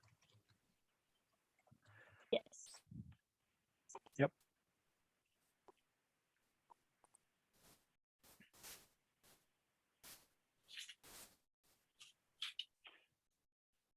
Okay. Looks like all of our citizens have left, so I don't think there's any citizens' comments. Can I ask you guys a quick question? Sure. Yep. I don't know why your packets are taking so long to get there. I sent them out even a day earlier. I sent them out on Wednesday morning. There is an option. I don't know if you guys are willing to pick them up. We do have a box that some of like the Planning and Zoning Commission picks up their packets. So if you're willing to do that, just let me know so you can get them further in advance. Because I don't know what's taking so long with the mail. So I just want to make sure that you guys have time with your packets. I know Marla, you said you just got yours today, so I do apologize. If I It's get okay. mine by Friday, that's great. But So if you want to pick Yeah, I them up, don't- just let me know. Yeah, I don't, if you're sending them out on Wednesdays, I don't mind picking up because town hall's closed on Friday. So Yeah. if you put them out on Thursday, yeah. I can do Yeah, that. I'd be willing to pick mine up on Sure. the Wednesday before. Yeah. Hey, just as an aside, I'm going to send you all an email that contains an aerial photograph that Mr. Luby might be able to use for his pond cleaning sketch that I created while we were on our meeting. Using MapGeo. If you want to forward it on to him, it should be showing up in your emails pretty shortly. Everybody got it.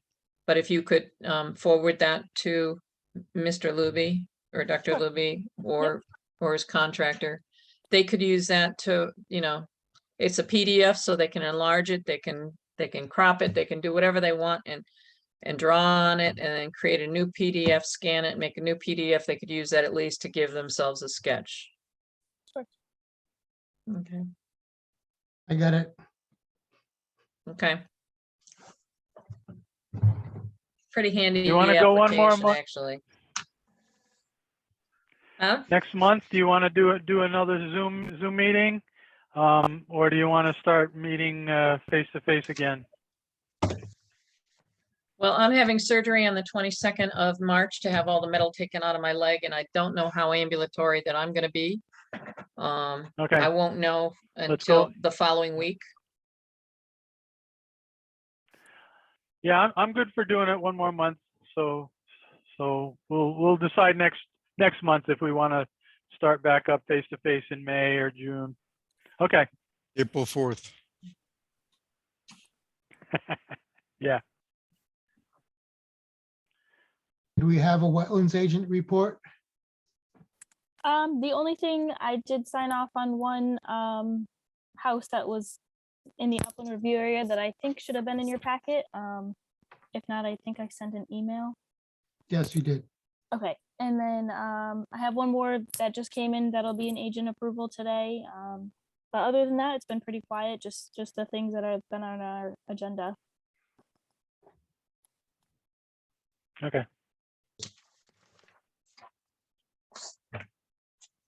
And you're going to be setting up a date with Palulik Yes. to visit. Yep.